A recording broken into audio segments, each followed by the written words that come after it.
വയനാട് ഉരുൾപൊട്ടലിൽ കാണാതായവർക്കുള്ള തെരച്ചിൽ ഇന്ന് 6ാം ദിനവും തുടരും. ഇതുവരെ 366 പേർ മരിച്ചെന്നാണ് അനൌദ്യോഗിക കണക്ക്. 6 സോണുകളായി തിരിച്ചായിരുന്നു ഇതുവരെ രക്ഷാപ്രവർത്തനം നടത്തിയത്. ദുരന്തഭൂമിയിൽ കാണാതായവരുടെ കൃത്യമായ എണ്ണം ഇനിയും തിട്ടപ്പെടുത്താനായിട്ടില്ല. വിശദാംശങ്ങൾ ചൂരൽമലയിൽ നിന്ന് PK സരീഷ് നൽകും. സരീഷ്, ഇന്ന് 6ാം ദിനമാണ്. തിരച്ചിൽ ഇന്നും ഊർജിതമായി നടക്കും എന്ന് തന്നെയാണ് കരുതുന്നത്. 366 കണക്കാണ് അനൌദ്യോഗികമായി മരിച്ചവരുടേത് ലഭിച്ചിരിക്കുന്നത്. ഇനിയും 200-ലധികം പേരെ കണ്ടെത്താനുണ്ട് എന്നുള്ള വിവരം കൂടിയുണ്ട്. ഈ ഘട്ടത്തിൽ നാളെ ചാലിയാറിലെ തിരച്ചിലടക്കം അവസാനിപ്പിക്കുമെന്നുള്ളതാണ് മനസ്സിലാകുന്നത്. ഇനിയും മൃതദേഹങ്ങൾ കിട്ടാനുള്ള സാധ്യതയില്ല എന്നുള്ള നിഗമനത്തിലാണോ ഇത്തരത്തിലൊരു നീക്കത്തിലേക്ക് കടക്കുന്നത്? അതോടൊപ്പം രക്ഷാദൗത്യം ഈ ഘട്ടത്തിൽ എങ്ങനെയാണ്, എപ്പോഴാണ് ഇന്ന് രക്ഷാദൗത്യം ആരംഭിക്കുക? ആതിര, ഇന്നും സോണുകൾ തിരിച്ചുള്ള രക്ഷാപ്രവർത്തനം തന്നെയാണ് നടത്താൻ നിർദ്ദേശിച്ചിരിക്കുന്നത്. ജില്ലാ ഭരണകൂടവും മന്ത്രിസഭ ഉപസമിതി യോഗവും ഇന്നലെ നടന്നിരുന്നു. ആ യോഗത്തിലും കൃത്യമായി ഇന്നലെയും കഴിഞ്ഞ ദിവസങ്ങളിലും നടന്ന സമാനമായ രീതിയിലുള്ള പരിശോധന തന്നെ ഇന്നും തുടരണം എന്നൊരു നിർദ്ദേശമാണ് മുന്നോട്ട് വെച്ചത്. അതോടൊപ്പം തന്നെ നാട്ടുകാർ ആവശ്യപ്പെടുന്ന മേഖലകളിൽ കൂടുതലായി പരിശോധന നടത്തണം എന്നൊരു നിർദ്ദേശം കൂടി മുന്നോട്ട് വെച്ചിട്ടുണ്ട്. അതിന്റെ അടിസ്ഥാനത്തിലായിരിക്കും ഇന്ന് പരിശോധന നടത്തുക. പക്ഷേ ഈ പരിശോധനകൾക്കെല്ലാം വെല്ലുവിളിയായി കാലാവസ്ഥയും ഈ കൂറ്റൻ പാറക്കല്ലുകളും മാറുന്ന ഒരു സാഹചര്യമുണ്ട്. കാരണം ഈ മേഖലയിലാകെ വലിയ പാറക്കല്ലുകൾ, ഈ ഉരുൾപൊട്ടലിന്റെ ഭാഗമായി പാറക്കല്ലുകളും അതോടൊപ്പം തന്നെ 25 അടിയോളം ഉയരത്തിൽ മണ്ണും കൂട്ടിക്കിടക്കുന്ന ഒരു അവസ്ഥയുണ്ട്. അപ്പോൾ സ്വാഭാവികമായും അത്തരം മേഖലകളിൽ രക്ഷാപ്രവർത്തനം നടത്തുക എന്നുള്ളത് വളരെ ദുഷ്കരമായ ഒരു കാര്യമാണ്. അതുകൊണ്ട് തന്നെയാണ് ഇത്തരത്തിൽ പല ദിവസങ്ങളിലും ഈ ലഭിക്കുന്ന മൃതദേഹങ്ങളുടെ എണ്ണത്തിൽ വലിയ കുറവുണ്ടാവുന്നത്. ഇനിയും 200-ലേറെ പേരെ കണ്ടെത്താനുണ്ട് എന്നാണ് ഔദ്യോഗികമായി ജില്ലാ ഭരണകൂടം നൽകുന്ന വിവരം. പക്ഷെ നാട്ടുകാരുടെ എണ്ണം എന്ന് പറയുന്നത് 500-ൽ കൂടുതലാണ്. അതുകൊണ്ട് തന്നെ ഇനിയും ഇത്രയേറെ ആൾക്കാരെ കണ്ടെത്താനുണ്ട്. പക്ഷേ ഈ ഉരുൾപൊട്ടി വന്ന വഴിയിൽ നടത്തിയ തിരച്ചിലുകളിലൊന്നും തന്നെ ഇവരെയൊന്നും കണ്ടെത്താനായിട്ടില്ല. ഇന്നലെ 5 മൃതദേഹങ്ങൾ മാത്രമാണ് 4 മൃതദേഹങ്ങൾ മാത്രമാണ് ഇന്നലെ കണ്ടെത്താനായത്. അതോടൊപ്പം തന്നെ ചാലിയാർ പുഴയിൽ നിന്ന് 13 ശരീരഭാഗങ്ങളും കണ്ടെത്തിയിട്ടുണ്ട്. ഇപ്പോൾ ലഭിക്കുന്ന കൂടുതൽ പ്രശ്നം എന്ന് പറയുന്നത് ശരീരഭാഗങ്ങളാണ് കൂടുതലായി ലഭിച്ചുകൊണ്ടിരിക്കുന്നത്. അത് ആരുടേതാണ് അല്ലെങ്കിൽ അതിന്റെ മറ്റു ഭാഗങ്ങൾ കണ്ടെത്തുക എന്നുള്ളത് വളരെ ദുഷ്കരമാണ്. അതോടൊപ്പം തന്നെ ഈ തുടർച്ചയായി പെയ്യുന്ന മഴയും രക്ഷാപ്രവർത്തനത്തിനെ കാര്യമായി ബാധിക്കുന്നുണ്ട്. കാരണം ഇന്നലെ രാത്രിയും ഇന്ന് രാവിലെയുമായി കനത്ത മഴയാണ് ഈ മേഖലയിൽ ആകെ പെയ്യുന്നത്. അതുകൊണ്ട് തന്നെ ഈ രക്ഷാപ്രവർത്തനത്തെ അത് കാര്യമായി ബാധിക്കുന്നുണ്ട്. ഇറ്റാച്ചിയോ JCB ഉൾപ്പെടെയുള്ളവ ഈ ചളി നിറഞ്ഞ മേഖലകളിലേക്ക് എത്തിക്കാൻ അല്ലെങ്കിൽ അവിടെ പ്രവർത്തനം നടത്താൻ വലിയ പ്രതിസന്ധിയായി നിൽക്കുന്നുണ്ട്. അതോടൊപ്പം തന്നെ ഈ ശക്തമായ കുത്തൊഴുക്ക്, ഈ വെള്ളം വീണ്ടും വീണ്ടും ഈ രക്ഷാപ്രവർത്തന മേഖലയിലേക്ക് വന്നുകൊണ്ടേയിരിക്കുകയാണ്. അതുകൊണ്ട് തന്നെ ആ മേഖലയിൽ രക്ഷാപ്രവർത്തനം നടത്തുക എന്നുള്ളത് അല്ലെങ്കിൽ പുഴയിൽ ഇറങ്ങിയുള്ള പരിശോധന നടത്തുക എന്നുള്ളത് വളരെ പ്രതിസന്ധിയായി നിൽക്കുകയും ചെയ്യുന്നുണ്ട്. ഇത്തരത്തിലുള്ള പ്രതിസന്ധികളെ അഭിമുഖീകരിച്ച് അല്ലെങ്കിൽ അതിനെ തരണം ചെയ്താണ് ഇപ്പോഴത്തെ രക്ഷാപ്രവർത്തനം മുന്നോട്ട് കൊണ്ടുപോകുന്നത്. എന്തായാലും സോണുകൾ തിരിച്ചുള്ള രക്ഷാപ്രവർത്തനം നടത്തണം എന്ന് തന്നെയാണ് ഇപ്പോഴുമുള്ള നിർദ്ദേശം. അതോടൊപ്പം തന്നെ മുണ്ടക്കൈ ഉൾപ്പെടെയുള്ള മേഖലകൾ ഇന്നലെ പുഞ്ചിരിമട്ടയിൽ ഇന്നലെ മാത്രമാണ് JCB ഉൾപ്പെടെയുള്ളവ എത്തിച്ച് പരിശോധന നടത്താനായത്. ഇപ്പോൾ പ്രദേശവാസികളുമായി രക്ഷാപ്രവർത്തകർ സംസാരിച്ചിരുന്നു. അവിടെ കൂടുതൽ മൃതദേഹങ്ങൾ ലഭിക്കാനുള്ള സാധ്യത കുറവാണെന്നാണ് നാട്ടുകാർ പറയുന്നത്. കാരണം ഈ കുത്തിയൊലിച്ചു വരുന്ന അല്ലെങ്കിൽ കഴിഞ്ഞ ദിവസം ഉരുൾപൊട്ടിയ മേഖലയ്ക്ക് സമീപത്താണ് ഈ വീടുകളൊക്കെ ഉണ്ടായിരുന്നത്. അവിടെ ഒരു കുളം കേന്ദ്രീകരിച്ചായിരുന്നു ഇന്നലെയുള്ള പരിശോധന നടന്നത്. കാരണം ഏതെങ്കിലും രീതിയിൽ അപകടം സംഭവിക്കുമ്പോൾ ഈ വീടുകൾ ഉൾപ്പെടെ ഈ കുളത്തിലേക്ക് ആ കുളം ഉൾപ്പെടെ നികന്നു പോകുന്ന വെള്ളവും ചെളിയും എത്തി നികന്നു പോകുന്ന ഒരു സാഹചര്യം ഉണ്ടായിരുന്നു. പക്ഷെ എങ്കിലും ഒരു സംശയമായി പറഞ്ഞിരുന്നത് ഈ കുളത്തിലേക്ക് ഈ ആളുകൾ അല്ലെങ്കിൽ അവരുടെ മൃതദേഹങ്ങൾ എത്താനുള്ള സാധ്യതയുണ്ട് എന്നായിരുന്നു ഇന്നലെയൊക്കെ പറഞ്ഞത്. അതിന്റെ അടിസ്ഥാനത്തിലായിരുന്നു ഈ കുളം കേന്ദ്രീകരിച്ചുള്ള പരിശോധന നടത്തുകയും ചെയ്തത്. പക്ഷെ ഒന്നും കണ്ടെത്താനായില്ല. അതുകൊണ്ട് തന്നെ കൂടുതൽ മൃതദേഹങ്ങൾ ഈ മേഖലയിൽ ഉണ്ടാവാനുള്ള സാധ്യത ഇല്ല എന്ന് തന്നെയാണ് പ്രദേശവാസികളെല്ലാം തന്നെ പറയുന്നത്. അതിന്റെ അടിസ്ഥാനത്തിൽ പക്ഷേ ഇന്നോ അല്ലെങ്കിൽ നാളെയോ ഈ മേഖല കേന്ദ്രീകരിച്ചിട്ടുള്ള പരിശോധന അവസാനിപ്പിക്കാനുള്ള സാധ്യതയും ഉണ്ട്. പക്ഷേ മുണ്ടക്കൈ മേഖലയിൽ ഇനിയും നിരവധി മൃതദേഹങ്ങൾ കണ്ടെത്താനുണ്ട്. അത്തരത്തിലുള്ള മൃതദേഹങ്ങൾ കണ്ടെത്താൻ ഇപ്പോഴും തിരച്ചിൽ തുടർന്നുകൊണ്ടേയിരിക്കുകയാണ്. ഇന്ന് രാവിലെ 7 മണിയോടെ തിരച്ചിൽ ആരംഭിക്കും എന്നാണ് അറിയിച്ചിരിക്കുന്നത്. പക്ഷേ ഞാൻ നേരത്തെ സൂചിപ്പിച്ചതുപോലെ ഇന്നലെയൊക്കെ കനത്ത മഴയാണ് ഈ മേഖലയിലാകെ പെയ്തത്. അപ്പോൾ അത്തരത്തിൽ വീണ്ടും മഴ പെയ്താൽ രക്ഷാപ്രവർത്തനം കാര്യമായി ബാധിക്കും എന്നൊരു സംശയം കൂടിയുണ്ട്. അതോടൊപ്പം ഇന്നലെ മന്ത്രിസഭാ ഉപസമിതി ചില നിർദ്ദേശങ്ങൾ കൂടി മുന്നോട്ട് വെച്ചിരുന്നു. അതായത് ഇത്തരം മേഖലകളിൽ, അതായത് രക്ഷാപ്രവർത്തനം നടക്കുന്ന മേഖലകളിൽ കൂടുതൽ ആളുകളെ വിന്യസിക്കരുത്, രാത്രികാലങ്ങളിൽ ഈ മേഖലയിലേക്ക് കൂടുതൽ ആളുകളെ പ്രവേശിപ്പിക്കരുത്, അതോടൊപ്പം തന്നെ പോലീസ് നിരീക്ഷണം കർശനമാക്കണം തുടങ്ങിയ നിർദ്ദേശങ്ങളാണ് നിർബന്ധമായും പാലിക്കണം എന്ന് പ്രദേശവാസികളോട് ഉൾപ്പെടെ പറഞ്ഞിരിക്കുന്നത്.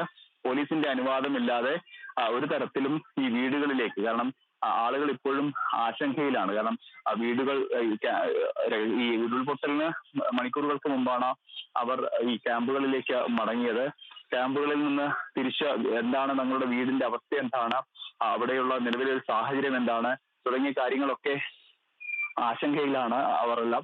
അതുകൊണ്ട് തന്നെ ഈ മഴ മാറി നിൽക്കുന്ന സമയത്ത് അവർ തിരിച്ച് വീട്ടിലേക്ക് അല്ലെങ്കിൽ അവരുടെ വീടുകളിലേക്ക് പോകുന്ന ഒരു സാഹചര്യമൊക്കെ ഉണ്ട്. അത്തരത്തിൽ പോലീസിന്റെ അനുമതി ഇല്ലാതെ ഒരാളും അത്തരത്തിൽ തിരിച്ച് വീടുകളിലേക്ക് പോകരുത് എന്നൊരു കർശന നിർദ്ദേശമാണ് ഇപ്പോൾ ജില്ലാ ഭരണകൂടം നൽകിയിരിക്കുന്നത്.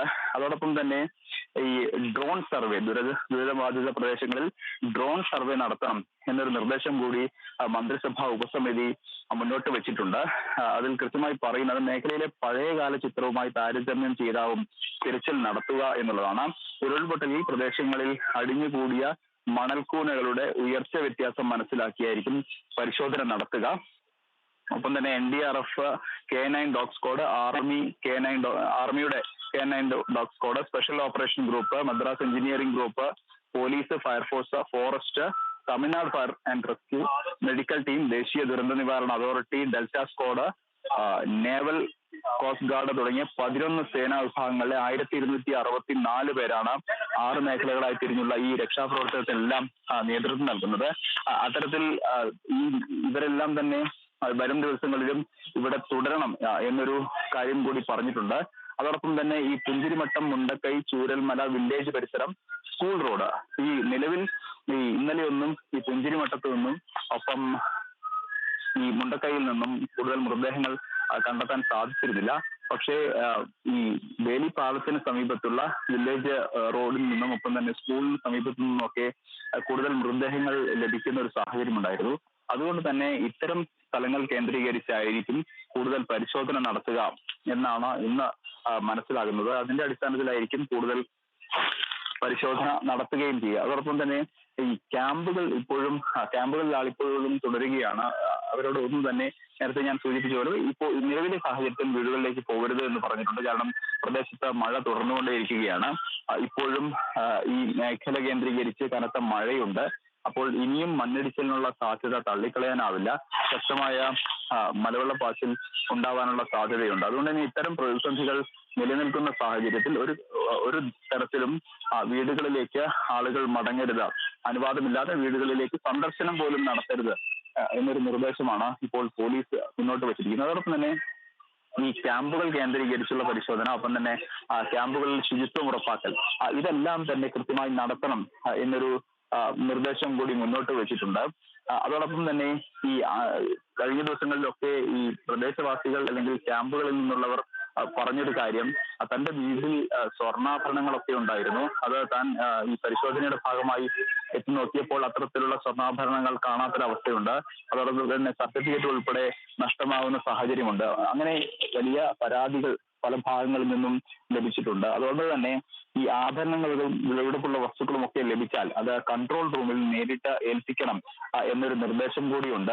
അതിന്റെ ഭാഗം കൂടിയായാണ് ഈ ആളുകളെ കൂടുതലായി ഈ മേഖലയിലേക്ക് പ്രവേശിപ്പിക്കേണ്ടതില്ല എന്നൊരു നിർദ്ദേശം കൂടി ജില്ലാ ഭരണകൂടം മുന്നോട്ട് വെച്ചിട്ടുള്ളത്. അതോടൊപ്പം തന്നെ ഈ ശരീര ഭാഗങ്ങൾ മാത്രം ലഭിക്കുന്ന സാഹചര്യത്തിൽ, അതായത് പുഴ കേന്ദ്രീകരിച്ചും അതോടൊപ്പം തന്നെ ഈ അരുവികൾ കേന്ദ്രീകരിച്ചും ഒക്കെ നടത്തുന്ന പരിശോധനയിൽ ഇന്നലെ ചാലിയാർ പുഴ കേന്ദ്രീകരിച്ച് പരിശോധന നടത്തി. ഇന്ന് ചാലിയാർ പുഴയിൽ നിന്നാണ് ഏറ്റവും കൂടുതൽ മൃതദേഹങ്ങൾ ലഭിക്കുകയും ചെയ്തിട്ടുള്ളത്. അപ്പോൾ അത്തരത്തിലുള്ള പരിശോധനകൾ നടത്തുന്ന മേഖലകൾ അല്ലെങ്കിൽ അത്തരം പുഴ ഉൾപ്പെടെയുള്ള മേഖലകൾ കേന്ദ്രീകരിച്ചോ അല്ലെങ്കിൽ മറ്റു സ്ഥലങ്ങളിൽ നിന്നോ ഈ ശരീരഭാഗങ്ങൾ ലഭിക്കുന്ന സാഹചര്യത്തിൽ DNA പരിശോധന അത് വേഗം തന്നെ പൂർത്തിയാക്കണം. ഈ ക്യാമ്പുകളിലായാലും മറ്റ് മേഖലകളിലുള്ളവരുടേതായാലും പരിശോധന വേഗം തന്നെ മാനസികാരോഗ്യ പ്രോട്ടോകോൾ പാലിച്ചു വേണം പൂർത്തിയാക്കാൻ എന്നുള്ളതാണ് ഇപ്പോൾ പറഞ്ഞിട്ടുള്ളത്. അതോടൊപ്പം തന്നെ നേരത്തെ ഞാൻ സൂചിപ്പിച്ചത് ഡ്രോൺ പരിശോധന വീണ്ടും നടത്തണം എന്നൊരു നിർദ്ദേശം മുന്നോട്ട് വെച്ചിട്ടുണ്ടായിരുന്നു. കാരണം നിലവിലെ ഒരു സാഹചര്യത്തിൽ ഈ കല്ലുകളും മണ്ണും മാറ്റിയുള്ള പരിശോധന എന്ന് പറയുന്നത് അസ്വാഭാവികമാണ്, അല്ലെങ്കിൽ അത് സാധാരണഗതിയിൽ പെട്ടെന്ന് പൂർത്തിയാക്കാനാവുന്ന ഒന്നല്ല. കാരണം നേരത്തെ ഞാൻ സൂചിപ്പിച്ചു കഴിഞ്ഞു, 12 മുതൽ 25 അടി വരെ ഉയരത്തിലാണ് ഓരോ സ്ഥലത്തും മണ്ണടിഞ്ഞുകൂടിയിരിക്കുന്നത്. അതുകൊണ്ട് തന്നെ അത്തരത്തിലുള്ള പരിശോധന സാധ്യമല്ല എന്നാണ് ഇപ്പോൾ മനസ്സിലാക്കുന്നത്. അതിന്റെ അടിസ്ഥാനത്തിൽ ഡ്രോൺ പരിശോധന നടത്തണം എന്നൊരു നിർദ്ദേശമാണ് മുന്നോട്ട് വെച്ചിട്ടുള്ളത്. ഈ ഡ്രോൺ പരിശോധനയ്ക്കായി റിട്ടയർഡ് മേജർ ജനറൽ ഇന്ദ്രപാലിന്റെ നേതൃത്വത്തിലുള്ള സംഘം ഇന്നെത്തി അദ്ദേഹത്തിന്റെ നേതൃത്വത്തിലുള്ള പരിശോധന പൂർത്തിയാക്കും എന്നാണ്. എവിടെയെങ്കിലും മനുഷ്യ സാന്നിധ്യമുണ്ടെങ്കിൽ, മനുഷ്യന്റെ ശരീരമുണ്ടെങ്കിൽ അത് മനസ്സിലാക്കി അവിടെ കുഴിച്ചുള്ള പരിശോധനയോ മറ്റേതെങ്കിലും രീതിയിലുള്ള പരിശോധനയോ നടത്താം എന്നാണ് പറഞ്ഞിരിക്കുന്നത്. അതോടൊപ്പം തന്നെ ഈ പുഴയുടെ വശങ്ങൾ കേന്ദ്രീകരിച്ച്, അതായത് വേരുകളിലോ മറ്റോ തങ്ങിയിട്ടുണ്ടെങ്കിൽ അത് കേന്ദ്രീകരിച്ചുള്ള പരിശോധനയും നടത്തുന്നുണ്ട്. കോസ്റ്റ് ഗാർഡ് ഉൾപ്പെടെയുള്ളവരെ ഇതിനായി നിയോഗിച്ചിട്ടുണ്ട്. മുങ്ങൽ വിദഗ്ധർ, സ്കൂബ ഡൈവേഴ്സ് ഒക്കെ ഈ മേഖലയിൽ എത്തിയിട്ടുണ്ട്. അവരുടെ സഹായം കൂടി തേടിക്കൊണ്ടായിരിക്കും കൃത്യമായി ഉള്ള പ്രവർത്തനങ്ങൾ നടത്തുക എന്നുള്ളതാണ്. അതോടൊപ്പം തന്നെ ഈ മേഖലയിൽ, അതായത് ഈ പുഞ്ചിരിക്കണ്ടം ഉൾപ്പെടെയുള്ള പുഞ്ചിരിമട്ട ഉൾപ്പെടെയുള്ള മേഖലയിൽ ഇപ്പോഴും കന്നുകാലികൾ ഒറ്റപ്പെട്ട് കിടക്കുന്ന ഒരു സാഹചര്യമുണ്ട്. അവിടെ ഫാമുകളൊക്കെ ഉണ്ടായിരുന്നു. പശുക്കളുമായി ബന്ധപ്പെട്ട് നടന്നൊരു ഫാം ഉണ്ടായിരുന്നു. അത്തരത്തിൽ ആ മേഖലയിൽ ഈ പശുക്കൾ ഉൾപ്പെടെ അവിടെ ഇപ്പോഴും കഴിയുന്ന സാഹചര്യമുണ്ട്. അവയൊക്കെ അടിയന്തരമായി മാറ്റാൻ കഴിയുന്ന രീതിയിലുള്ള പ്രവർത്തനങ്ങൾ നടത്തണം എന്നാണ് ഇപ്പോൾ മൃഗസംരക്ഷണ വകുപ്പിന്റെ ഭാഗത്തു നിന്നുള്ള നിർദ്ദേശം. അതിന്റെ ഭാഗമായി ഇന്ന് ഒരു സംഘം ഈ മലയിലേക്ക് വാഹനവുമായി എത്തുകയും അവിടെ നിന്നും പശുക്കളെ ഉൾപ്പെടെ ഇന്നലെ രക്ഷാപ്രവർത്തകർ എത്തുകയും ഈ പശുക്കൾക്ക് ഭക്ഷണം ഉൾപ്പെടെ വൈക്കോൽ ഉൾപ്പെടെയുള്ളവ എത്തിക്കുകയും ചെയ്തിരുന്നു. പക്ഷേ അവിടെ ഇതിനെ തുടരാൻ അനുവദിച്ചില്ല. കാരണം എല്ലാ ദിവസവും അവിടെ എത്തി വൈക്കോലും വെള്ളവും നൽകുക എന്നുള്ളത്, കാരണം ഇതൊരു മലമുകളിലാണ്, അവിടേക്ക് എത്തുക എന്നുള്ളത് ശ്രമകരമാണ്.